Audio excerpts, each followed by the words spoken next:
bem? Agora sim. É? Muita tecnologia.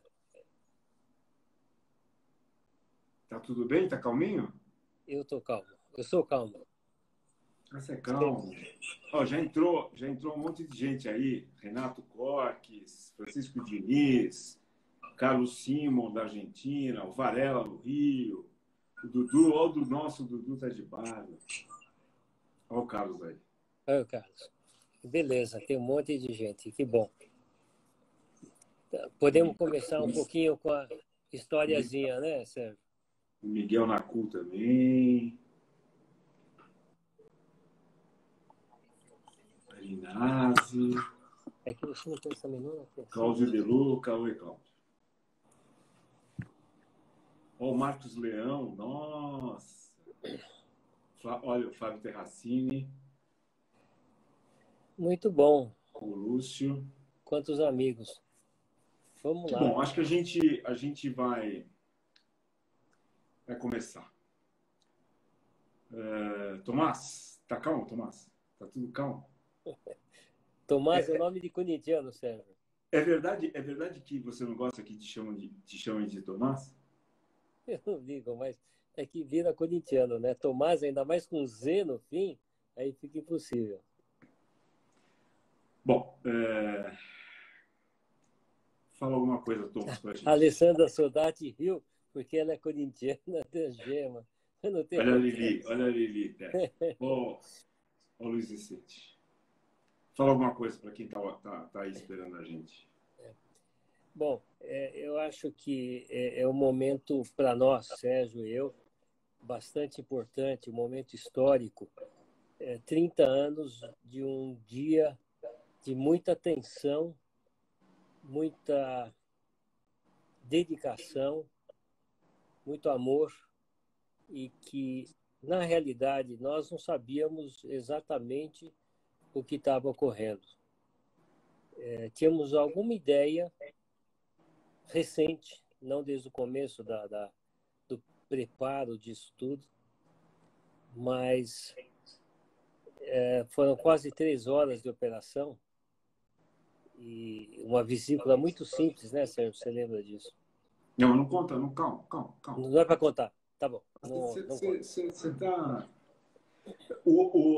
A história conta eu tenho certeza que você teve vários dias felizes na sua vida, mas que o dia mais feliz da sua vida foi mais ou menos entre 1984 e 85, quando você foi em Heliópolis e você me reencontrou. Esse foi o dia mais feliz? É isso? É, É. eu não pensei que eu podia ser feliz. A história, em poucas palavras, Sérgio conhecia essa figura quando estava na faculdade ainda. Ele vinha para São Paulo acompanhar as cirurgias do meu chefe, José Treiber. E ele vinha como estudante acompanhar, acabou entrando na equipe, depois se formou, foi fazer residência e saiu da equipe. Eu, casualmente, fui ver o doente lá no Heliópolis, a pedido da família, encontrei com o Sérgio, e meu então braço direito, Afonso Henrique da Silva e Souza, lembra dele? Claro. Ele estava saindo da equipe por falta de tempo e perguntei para o Sérgio se ele poderia me ajudar a entrar na equipe no lugar do Afonso. Aliás, que até hoje é um grande amigo nosso. E esse foi o momento que você mais se arrepende da sua vida? Da minha vida ter te convidado. Mas tudo bem, foram anos de convivência muito boa. Tomás, deixa eu lembrar uma época. Então, a gente lembra da história. Então, o Erich Moore, na Alemanha, em 85, fez a primeira prostatectomia, mas, na realidade, deram o benefício, o direito de morrer em 87 na França, ser declarado o primeiro, e depois o McKenna, em 88, fez nos Estados Unidos. Eu me lembro, quando você chegou para mim, isso já, quando você estava indo para o John Hopkins, você chegou para mim e falou assim, Sérgio, eu estou indo para os Estados Unidos tirar a vesícula pelo umbigo. Eu falei, puta, o Thomas vai aprontar mais uma, né? E eu não estava entendendo que história era essa. Então, conta um pouco, como é que foi o pré? Quer dizer, nessa hora que você me falou isso, você já tinha passado por algumas coisas. Como é que surgiu a ideia? Como é que veio a ideia da laparoscopia? Nessa época que a gente não tinha informação, não tinha internet, não tinha esses cursos. Como é que foi isso daí? Como é que surgiu a ideia? Bom, é interessante, Sérgio, em 90, quando nós fizemos isso, eu estava na faculdade, em Santo Amaro, na USEC, estava na HC, dando aula, tocando minha vida. Eu, na época, era professor, recém-professor em Santo Amaro, professor titular, e tocava a minha vida científica, consultório. Fui para o Chile em fevereiro de 90, a convite dos japoneses para um curso de câncer. Quando voltei de lá, em algum momento eu tropecei com esse assunto. É interessante que não lembro bem onde foi, mas me marcou e eu fui atrás e ninguém sabia desse assunto. No Brasil, ninguém tinha tido contato com a ideia da cirurgia da vesícula, né, com a estectomia por laparoscopia. Conversei até com uma pessoa, uma doutora, que tinha alguma informação, mas não quis me passar, e acabei, através da empresa fabricante do equipamento, Nacael de Carvalho, o vendedor, veio falar comigo, me falou, olha, eu vou tentar procurar alguma coisa, e conseguiu algumas informações, trouxe, me mostrou um vídeo dos americanos, trouxe um folheto da Stores, H-Stores. Você viu o vídeo do McKenna? Não foi do McKernan, foi um vídeo de um ginecologista, né, e que estava fazendo vesícula. E partindo daí, nós fomos atrás e eu falei, bom, parece que o assunto é interessante, mas realmente ninguém conhecia por aqui, então não tinha muito respaldo. Comentei com o Wilson, que é o nosso anestesista, há 43 anos, né, o Wilson Soares, e ele falou, olha, eu sei de alguém que faz alguma coisa assim, vamos ver. E o Caio Parente Barbosa, ginecologista, estava fazendo cirurgia ginecológica nessa época por vídeo. Não o conhecia, mas quando procurei, ele foi extremamente receptivo e mostrou, abriu o caminho via França. Eu teria ido para a França. Porém, os franceses, um pouco desorganizados, acabaram inviabilizando a minha ida, ou dificultando, e um brasileiro, chefe da medicina nuclear no Hopkins, ele me abriu as portas e eu acabei indo para o Hopkins, fiquei no Hopkins e fiquei na Maryland. Espera só um pouquinho.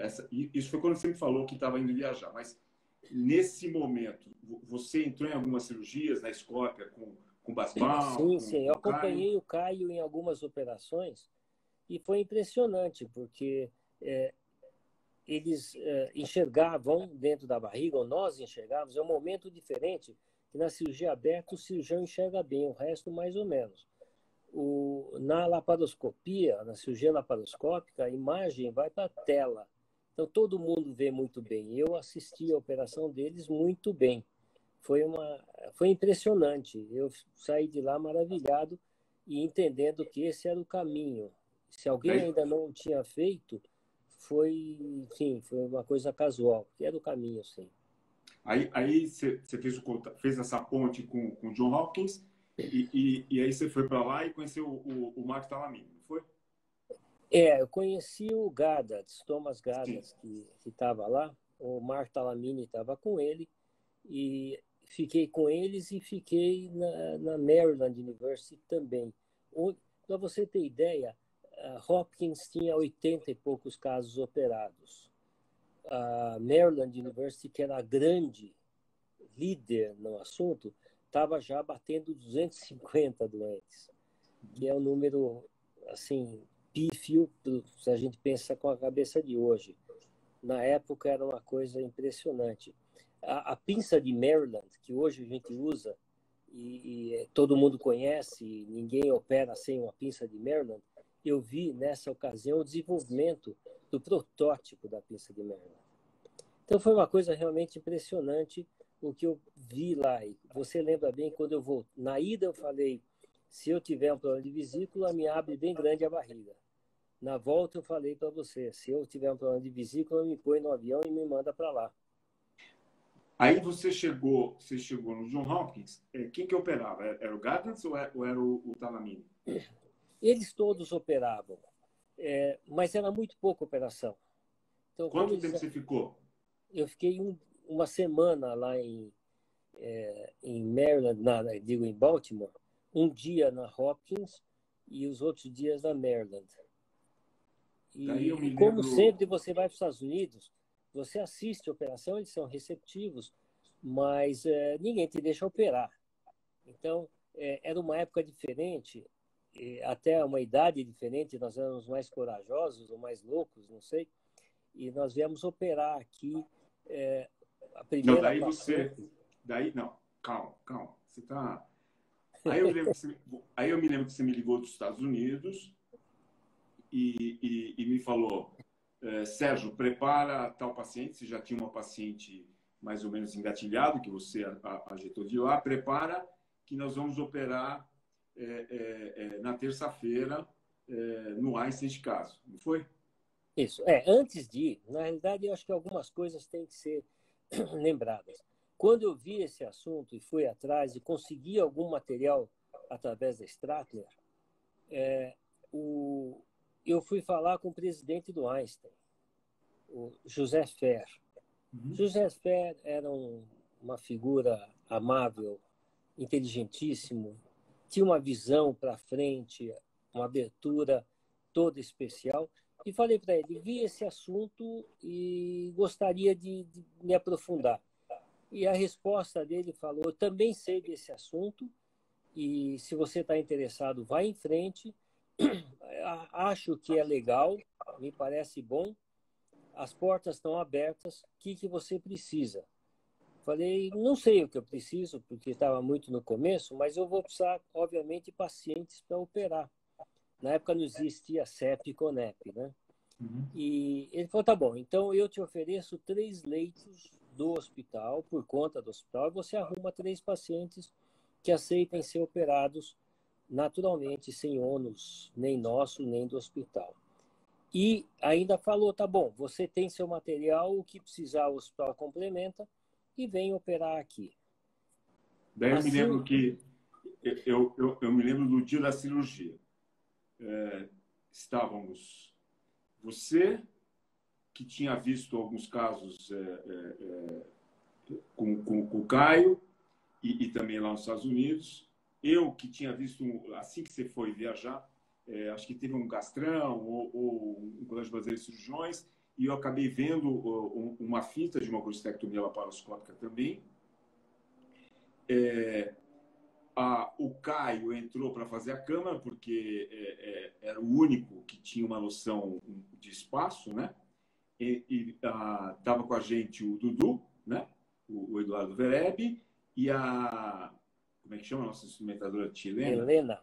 E o Ricardo e a Helena. O Ricardo estava na sala e a Helena. Helena. E anestesiando o Juan Migueles. O Wilson estava viajando, ficou o Juan na sala. Mas tem mais uma curiosidade aí. Essa paciente, a primeira que nós operamos, é uma funcionária lá do Hospital das Clínicas, que trabalhava na medicina nuclear. E quando eu fiz a minha tese de doutorado, eu precisava de voluntários normais para estudar vesícula. Por isso você não me chamou para participar da tua tese? Você não é normal, tinha que ser normal na vesícula e na cabeça também. Entendi. E essa moça se prontificou a ser voluntária, só que na hora de fazer ultrassom ela tinha cálculo na vesícula. E ela não queria operar, porque ela já tinha plástica, etc.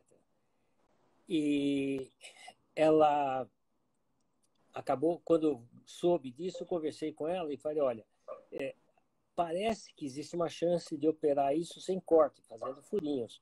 Vou para os Estados Unidos e vejo. Se for bom, você topa? Eu topo. Eu acredito nisso. E foi aí que eu te liguei e falei, olha, fala para a paciente que parece que a coisa é legal, podemos operar. Já tínhamos o leito. Quando eu voltei na segunda-feira de manhã dos Estados Unidos, fui falar com ela. Fui do aeroporto direto para a medicina nuclear. Olha, você não operei ninguém ainda. Mas você concorda? Ela falou, sim, eu já te falei que eu estou de acordo. E assim, ela, na terça-feira, internou e nós operamos. Nós temos operado, Sérgio, o pai dela, se você lembra, naquele hospital São Jorge, uma pancreatite aguda gravíssima, né? Sim, sim. Então, ela tinha, assim, muita confiança na gente. A gente sempre entra com uma programação, com toda a segurança. Eu me lembro que o Caio entrou até por conta disso, para dar esse respaldo para a gente. Mas como é que foi o frisson, né? Porque eu lembro do intraoperatório, que para mim era muito difícil compreender a profundidade. Mas como é que foi essa sensação sua na hora da cirurgia? Você lembra? Lembro, e eu falei isso para o Caio, Sérgio. Tinha falado para a paciente também que se estou dentro da barriga, eu já estou confortável. O meu medo era entrar no abdômen, fazer a punção inicial.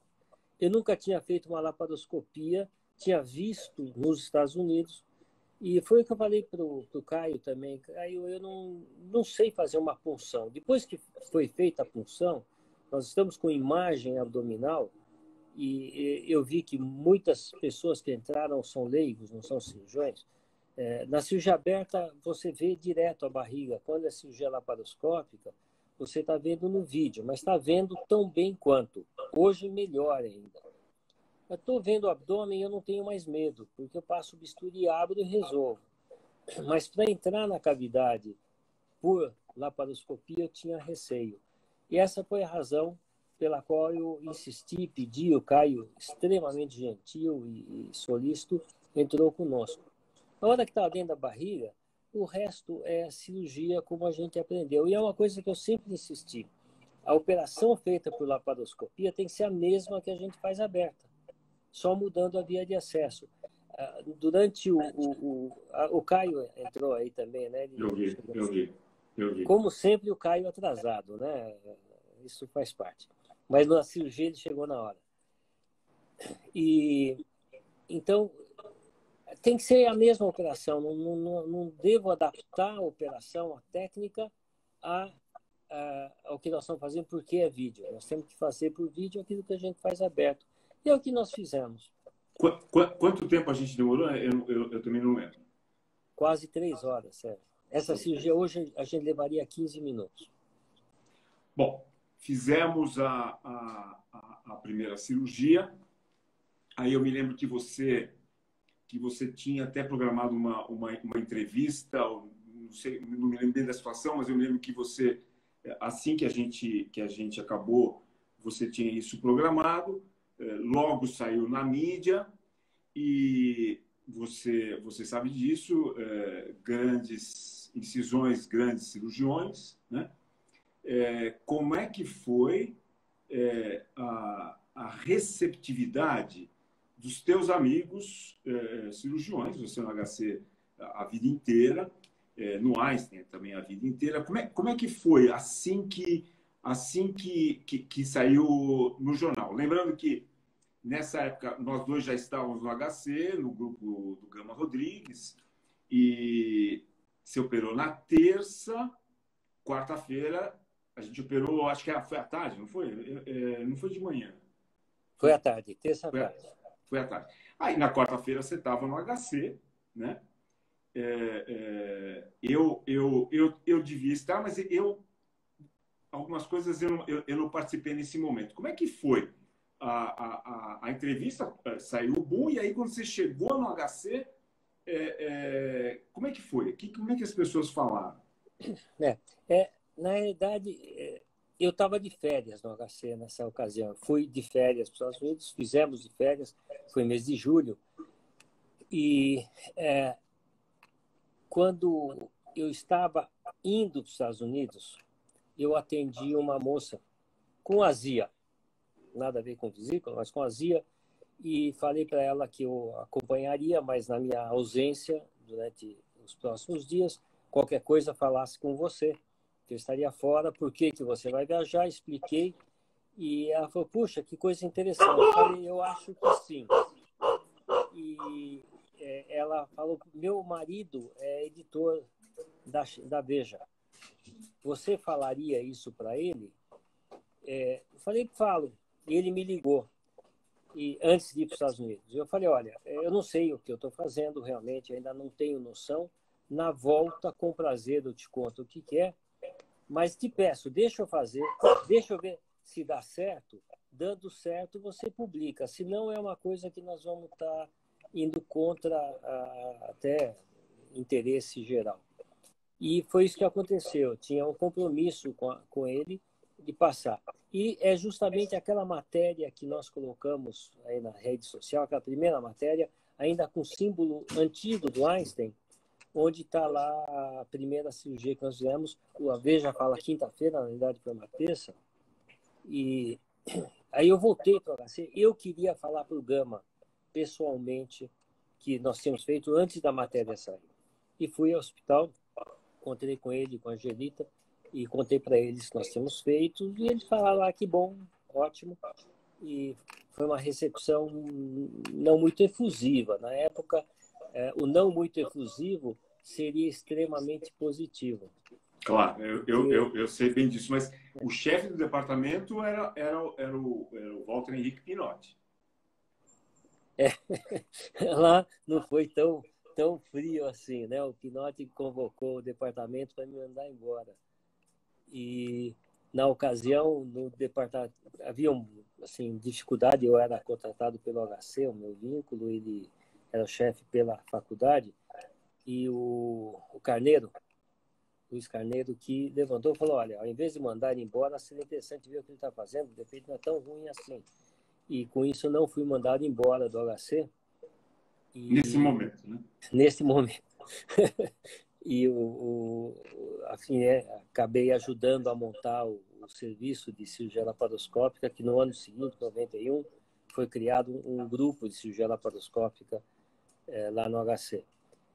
E, enfim, nesse momento, o Pinotti entendeu que seria interessante usar. Você lembra que a senhora Storrs nos conhecia bem, acabou virando amiga, ela ajudou bastante para chegar equipamento em tempo para o HC. Na época, o tempo de espera ultrapassava ano e meio, né? Quando nós estamos em 91, quando é que foi a primeira vez que a gente apresentou um congresso, que a gente conseguiu colocar num congresso? Porque eu me lembro que você está sendo muito suave, né? Falavam que a gente devia ser preso, que isso era coisa de gente inconsequente. E como é que foi essa oportunidade de apresentar e que congresso foi? E aí já fala um pouco da primeira publicação. Teve duas linhas, vamos falar dessa maneira. Uma linha que realmente foi extremamente agressiva. Alguns, inclusive, no Einstein, nós tivemos que driblar, e o José Fer, nessa época, foi uma mãe para nós, porque realmente ele nos ajudou demais. O superintendente do hospital, o diretor médico era o José Mário, foi muito legal. José Marcos, ele era muito legal também conosco e nos ajudou bastante. Algumas pessoas acreditaram. Nosso amigo, chefe e professor, o José Treiber, foi um deles, me convidando para dar uma aula no grupo dele. E logo depois das primeiras operações, eu encontrei com Eleazar Shaib.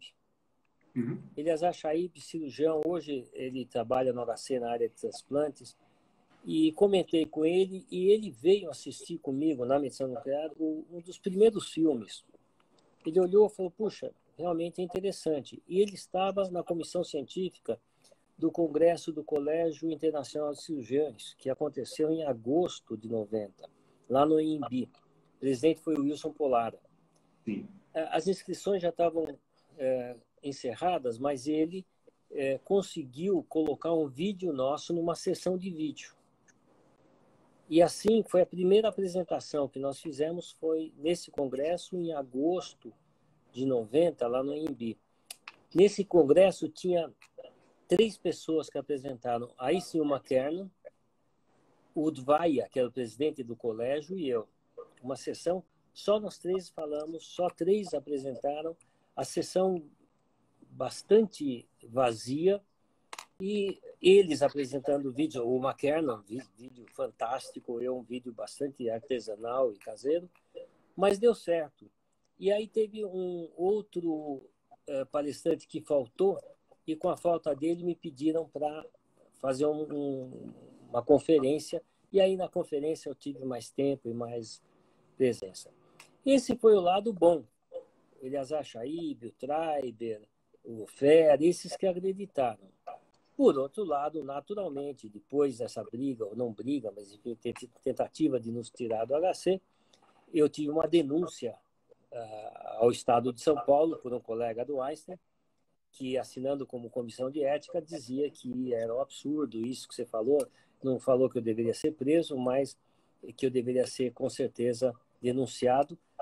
E, por sorte, eu era corredor, corria com o tal jornalista, ele me chamou e, ao invés de publicar isso, ele convidou para um debate na Eldorado, e o colega não foi, eu fiz uma entrevista na Eldorado sozinho.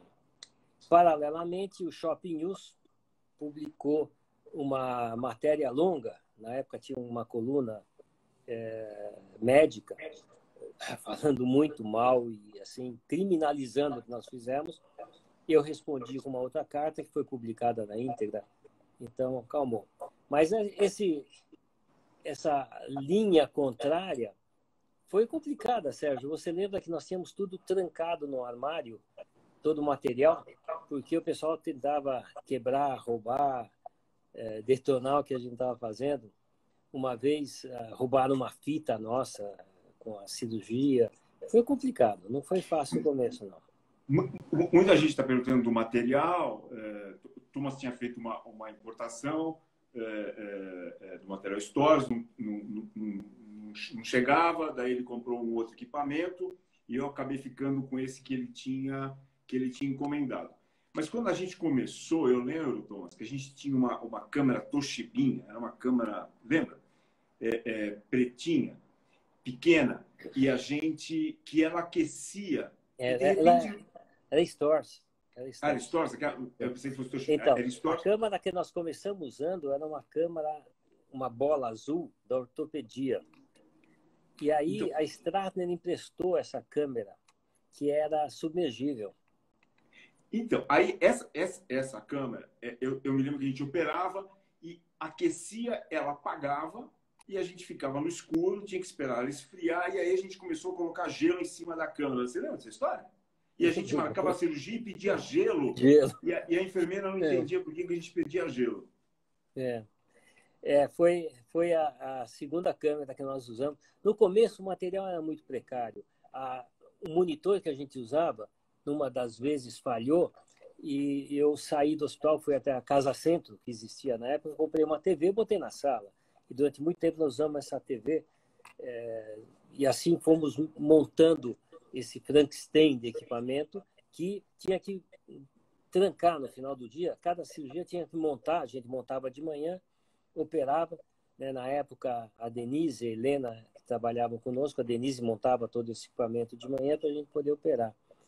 E, enfim, nós chegamos a ter um equipamento bastante razoável para a época. Acho que hoje a gente não conseguiria trabalhar com aquilo. Até chegar uma câmera emprestada, a 90-50, que veio para demonstração e que nós usamos e foi maravilhoso. Eu falei para o Raul da Stratner, né? Eu falei que essa câmera eu iria roubar dele. Quanto custava para roubar? Paguei o preço, mas fiquei com ela. Isso, ele teve que resolver a questão legal, porque ela veio para demonstração, mas acabou ficando. Foi a nossa primeira câmera assim boa. Essa câmera hoje está na Santa Casa, viu? Ah, é? O Tá Carlos lá Evon, na técnica. na técnica cirúrgica da Santa Casa.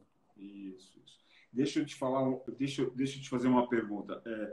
Não tinha cursos e aí a gente sempre ficou aberto. Eu me lembro, era uma coisa totalmente diferente. Tinha momentos que eu olhava para trás da gente e a nossa sala tinha, sei lá, 10, 12. Você lembra disso? A quantidade de gente que você aceitava, que viesse assistir e que viesse treinar com a gente. Era um momento efusivo, né? Era uma coisa muito legal porque a gente estava engajado com a metodologia e queria que quanto mais pessoas fizessem, melhor seria para o método. E aí a gente começou a pensar nos cursos. Como é que eu me lembro? Teve um primeiro curso que foi o Gardens que veio. Como é que foi isso aí?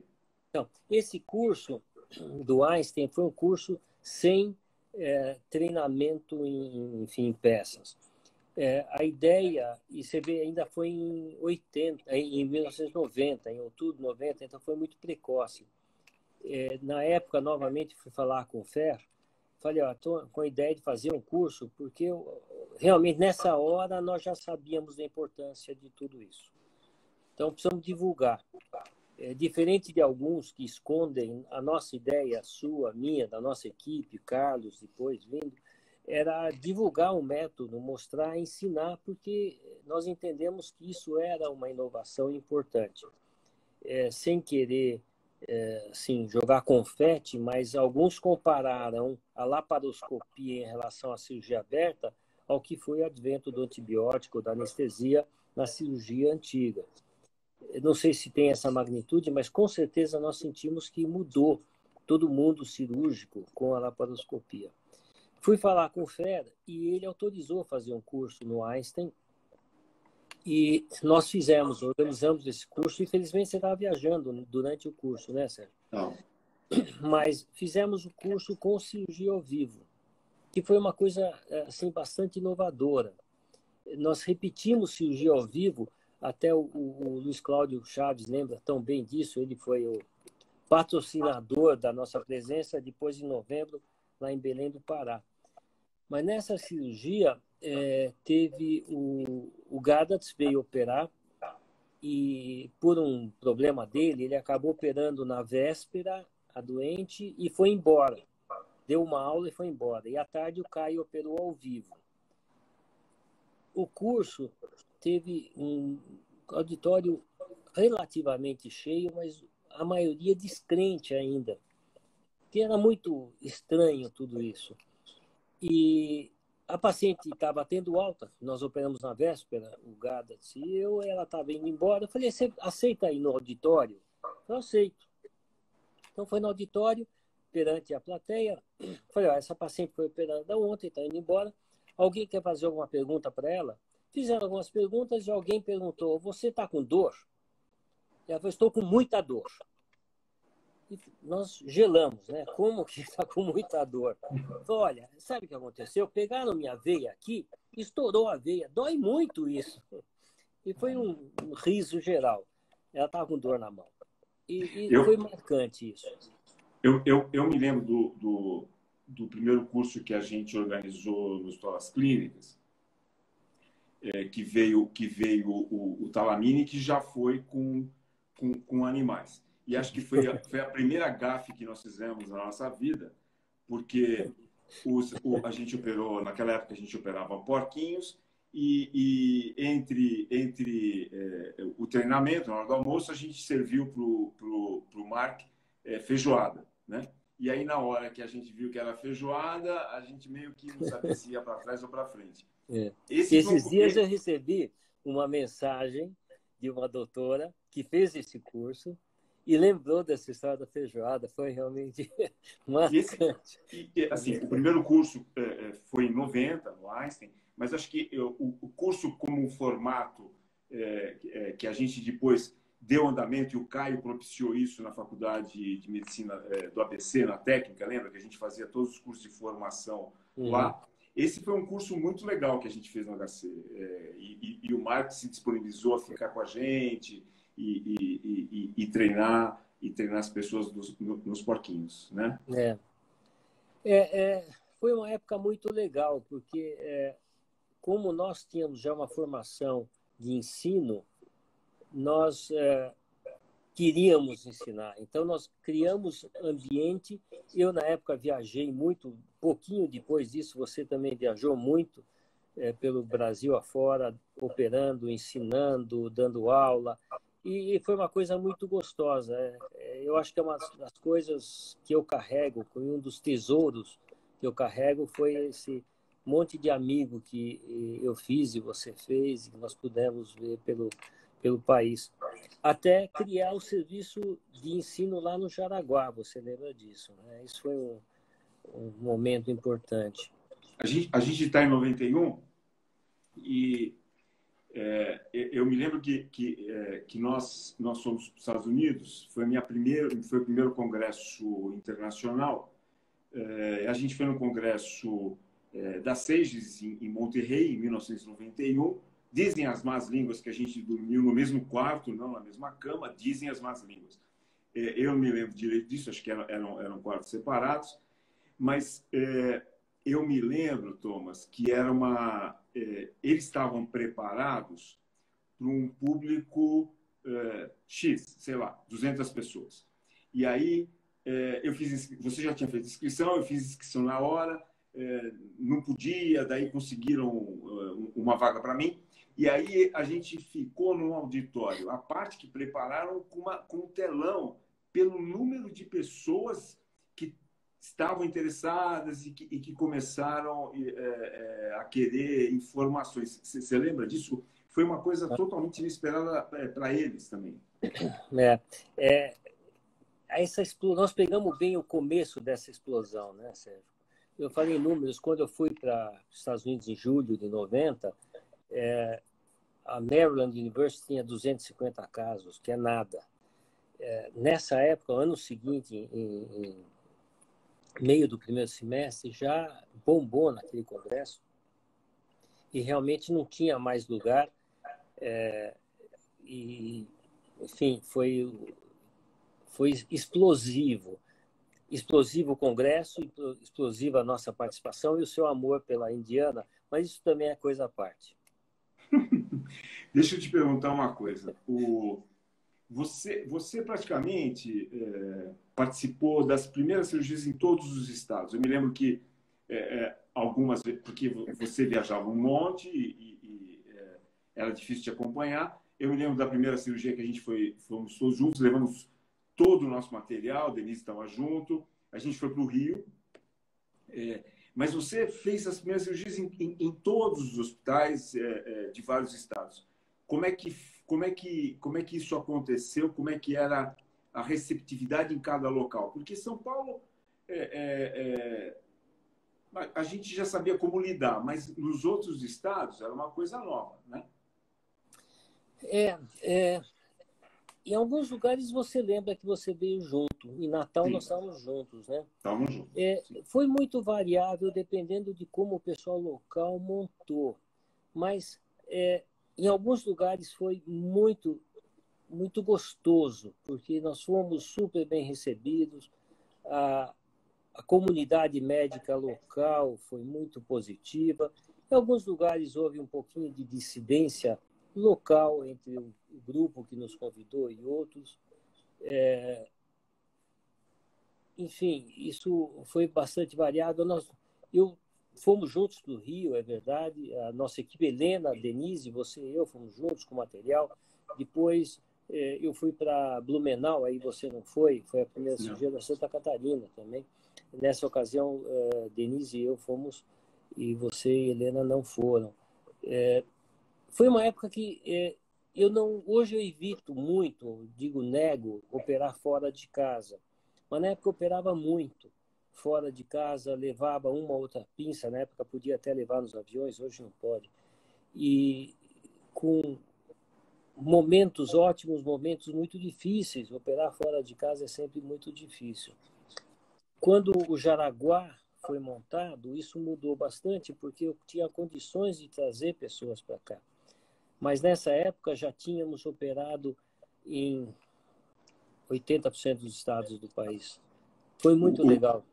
O Gustavo Soares de BH estava perguntando se a gente foi para BH. Lá tinha o Célio Nogueira, que foi um dos introdutores também. Logo que a gente começou, ele, o Pablo Miguel no Sul, o Célio lá em BH. Então, na verdade, a gente não foi para BH porque tinha o Célio. Agora, eu me lembro de uma situação completamente inusitada, e eu acho que isso aconteceu e dá para as pessoas sentirem o impacto. Eu me lembro que a gente estava no Einstein operando, de repente a enfermeira do centro cirúrgico chega e fala: Doutor Thomas, tem um paciente lá embaixo que disse que veio operar com o senhor. Eu me lembro, eu falei para você, você não falou que tinha outra cirurgia? Você falou: não tem nada marcado. Desci e o paciente tinha vindo de outro estado, estava em jejum. Eu me lembro que ele falou que ele tinha sido indicado por um amigo que já tinha falado mais ou menos que podia pagar. E isso era uma constante. Não era isso? Assim, teve um boom, uma coisa que foi inesperada. Assim, você também não esperava esse impacto da cirurgia sem corte, né? No momento em que nós começamos e teve essa coincidência da Veja, a imprensa foi nos procurar e acabou publicando bastante coisa. Esse paciente que você está falando veio de Pernambuco. Ele passou em Brasília, onde a filha dele morava, e veio para São Paulo, veio em jejum, com os exames laboratoriais. E nós atendemos ele no vestiário do centro cirúrgico e operamos a seguir. Uma costite aguda complicada, foi difícil. Oi, fala. Não, foi uma época assim que foi muito interessante. Você falou salas cheias. A nossa 100ª operação, estava o professor Leonardi na sala, junto com outros colegas, e foi uma cirurgia muito difícil. Ele brincou conosco: tá bom, a sua docência é agora, está aqui a banca examinadora. E, sabe, grande, o Marquezine veio nos assistir, um monte de gente que na época, e não podemos esquecer, eu tinha 36 anos, você tinha 32 anos, nós éramos crianças, né? Na nossa visão atual. Somos crianças. Somos um pouquinho menos, mas ainda somos, né? Nós éramos muito jovens e criou uma magnitude isso que, olhando hoje, eu me assusto mais do que na época nós éramos mais impetuosos, né? En passant, só assim, só uma coisa da criação da Sobracil e da criação da Alace. Da Sobracil eu estava com você, da Alace eu não estava, você foi para o México para um congresso, se eu não me engano, e aí o Hector Geninazzi e outros cirurgiões propuseram a formação da Associação Latino-Americana de Cirurgiões Endoscopistas. Como é que... fala rapidinho como é que foi da Sobracil Bom, e da a Alace. Sobracil foi uma conversa nossa. Você, Caio, o Basbão, o Raul Kutaiti, o Kiko Napoli, o Lial. Eu tenho medo de falar nomes que a gente vai esquecer alguns com certeza. O Reizinho estava lá, o Luiz Borges. Enfim, nós nos reunimos, foi numa cantina lá nos Jardins, e falamos: vamos fundar uma sociedade brasileira. E esse grupo, talvez 10 pessoas, decidimos fundar. Se eu não me engano, foi o Raul, o Napoli, Kiko, que arrumou um advogado, que fez o estatuto. E nós montamos a sociedade, que foi inaugurada em julho de 91, na sede da APM, aqui em São Paulo. Nós convidamos todos os cirurgiões que faziam cirurgia laparoscópica, e o grupo de Brasília não chegou aqui, porque o avião não pousou, foi para o Rio, e então eles foram fundadores à distância da sociedade. E assim foi fundada a Sobracil, e o pessoal foi todo para o Rio de Janeiro para o congresso do CBC. A Alace foi um pouco diferente. Em 92, eu fui para Bordeaux. E em Bordeaux, conversando com o Alejandro Weber, mexicano, Havia uma sociedade chilena, de chilenos, que chamava Sociedade Interamericana de Cirurgia Laparoscópica, e nós entendemos, conversamos, que isso era uma sociedade muito restrita a eles dois, e que a gente deveria criar uma sociedade internacional de verdade. E o Alejandro Weber voltou para o México, eu vim para o Brasil, e ele montou o esquema para criar a LACE, e me convidou para participar. Na época, o Caio era o presidente da sociedade. E eu falei para ele, olha, eu posso até ir, mas quem tem que ir comigo é o Caio, que é o presidente. E assim fomos, Caio e eu, e foi criada a LACE lá no México. O primeiro presidente foi um mexicano, não o Alejandro, e foi criada dessa maneira. Então, também foi... Esse começo de coisas tão novas começa muito artesanal. Hoje a Sobracil é enorme, hoje a LACE está muito grande, mas foi um começo muito artesanal, quando a gente sentava lá naquela cantina para discutir como fazer e onde fazer. Muito, muito gostoso ver hoje o que foi feito na época. A gente tem uns 10 minutos ainda. Sabe o que eu queria te perguntar, para finalizar? Duas perguntas. Revendo tudo isso, você teria feito alguma coisa diferente? Meu pai, na época, e assim, muita saudade dele, ele me perguntou, eu procurei antes de ir para os Estados Unidos, eu falei, olha, eu não tinha um tostão, tinha voltado do Chile, como eu falei, a gente vivia uma vida muito apertada, cheio de filhos, né? E falei para meu pai, preciso de dinheiro emprestado, porque essa coisa, ele falou, por que você acha que isso é tão novo e é bom? Eu falei, não sei, pai, eu vou atrás, você me apoia? Apoio. Depois ele me perguntou, não sabendo, você faria alguma coisa diferente? Se eu soubesse da importância, eu faria mais rápido. É o que eu falei para ele na época. Hoje, Sérgio, é muito difícil a gente imaginar uma coisa tão, desculpe a palavra, tão louca. Hoje, para a gente fazer pequenas alterações, pequenas mudanças, introduções de novas técnicas, tem tanta restrição, tanta pesquisa, tanto questionamento, que eu não consigo imaginar, no dia de hoje, pegar 3 voluntários, levar no hospital de primeiríssima linha, com 3 leitos sociais e conseguir fazer. Era uma coisa da época, com todas as vantagens, benefícios e desvantagens que a época nos trouxe. Enfim, o que eu faria diferente? Não sei, Sérgio. Eu sou muito grato à laparoscopia pelo número de amigos que eu criei, pela quantidade de gente que eu pude ensinar. Eu sempre fui muito ligado à ideia do ensino. Fiquei na faculdade, na USP até 95, na USEC até 91, e sempre envolvido muito com o ensino. O Pablo Miguel, nosso grande amigo, lá do Rio Grande do Sul, falava... O Carim está aí, você viu o Carim, né? Eu vi o Carim, tá amigo dele também. O Pablo muitas vezes me questionava, por que você tanto viaja? Por que você não fica no seu consultório operando os seus doentes, ao invés de viajar? Eu falei, eu viajo porque eu gosto de ensinar. Eu acho que ensino o certo. Então, prefiro ensinar assim e tenho um tesouro, que são os amigos. E acho que na vida, nessa altura do campeonato, mais do que nunca, Sérgio, eu tenho no meu coração a lembrança dessa época com muito carinho, muita dedicação que nós tivemos, muito risco que nós corremos, mas uma quantidade de amigos que nós criamos.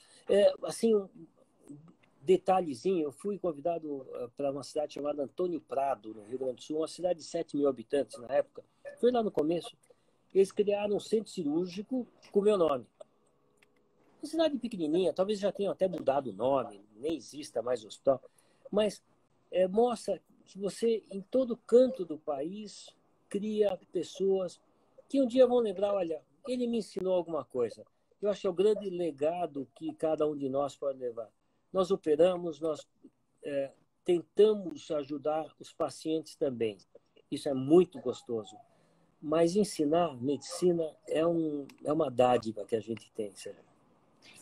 Quando você, claro, quando a gente fez o primeiro caso, a gente nem tinha ideia o rumo que isso ia tomar, né? Eu me lembro que todos os casos mais complexos que eu te chamava, então tinha o obeso mórbido com vesícula, você vinha fazer, aí tinha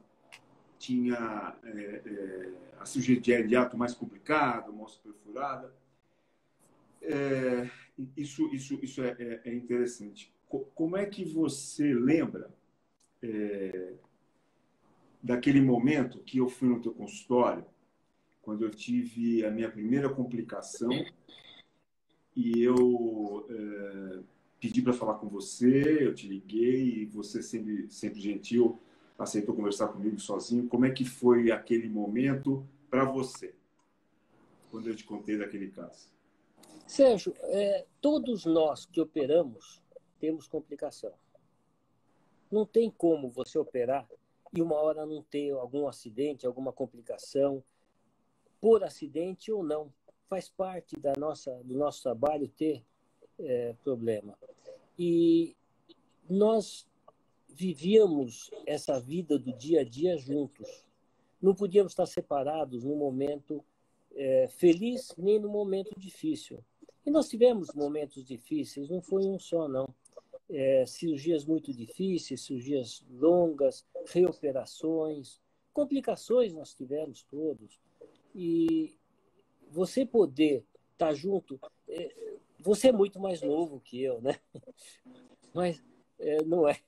Bom, nota-se até pelo cabelo, né? Cabelo, cabelo branco. Alguém comentou que você está com o cabelo preto, é que você pinta, eu não pinto. Mas você poder estar junto com a sua equipe e quebrar a cabeça junto, é muito gostoso, Sérgio. Foi duro, foram casos difíceis nós tivemos, mas foi muito bom, é uma satisfação que a gente leva muito grande. Para terminar, hoje, depois de 30 anos, como é que você vê esse momento da cirurgia laparoscópica, essa transformação que foi na vida de todos a cirurgia laparoscópica? Sérgio, eu acabei de ler um livro, pela terceira vez, chama Século dos Cirurgiões, que Sim. Pega a época da anestesia, depois da antisepsia, e fala como que você se sente hoje anestesiando um doente. É normal. Anestesia é normal. Você fazer antisepsia é normal. Não mais com Cidex, com esterilização. Para nós todos e para a geração nova, essa geração que está vindo, a laparoscopia é absolutamente normal. É o dia a dia. Abrir o paciente e nem pensar para tirar uma vesícula. Na época, a gente selecionava o paciente. Então, hoje, é a realidade. A nova geração está aí. Todos os novos. O meu filho, o Thiago, ele nasceu nessa era laparoscópica. Eles não fazem cirurgia aberta. Né? Então, que não fazem, sabem fazer, mas nem pensam nisso. Então, hoje, até essa festa que nós estamos fazendo, é uma festa que nós dois estamos fazendo e dividindo com os amigos e pacientes e colegas e família, porque para nós dois isso tem um significado indescritível. E nós dois queríamos dividir com todos os outros. O Caio está aí, que foi indiscutivelmente o nosso mentor, inesquecível. Mas toda a equipe que estava com a gente, o Eduardo Vereb, o Abdala, o Carlos José, o Wilson, o Ranito, o Juan Migueles, todos esses participaram. Depois no Jaraguá, a Mônica, nossa, braço direito no Jaraguá. Então, todos esses viveram conosco. Para nós, esse é um momento de júbilo, de festa. Como estamos à distância, não podemos brindar, mas brindamos à distância com todos esses que estão aí conosco. Como eu disse, amigos, discípulos, mestres, familiares. É maravilhoso. A gente tem 51 segundos e eu vou me dar o luxo de encerrar dizendo o seguinte, que você é uma pessoa especial. Eu vou falar para mim, porque sou eu que tô aqui com você, e eu quero te agradecer, acho que em nome de todos que estão aqui, dessas 215 pessoas que estavam com a gente nesse período, e dizer que você é uma pessoa de um coração imenso, um cirurgião como poucos que eu já conheci na minha vida, e vai acabar e eu vou te dizer que eu te amo. É mútuo, Sérgio. Um beijo. Tchau para você e para todo Obrigado a mundo. todos, Obrigado pessoal. para todos que participaram e estiveram aí conosco. Obrigado.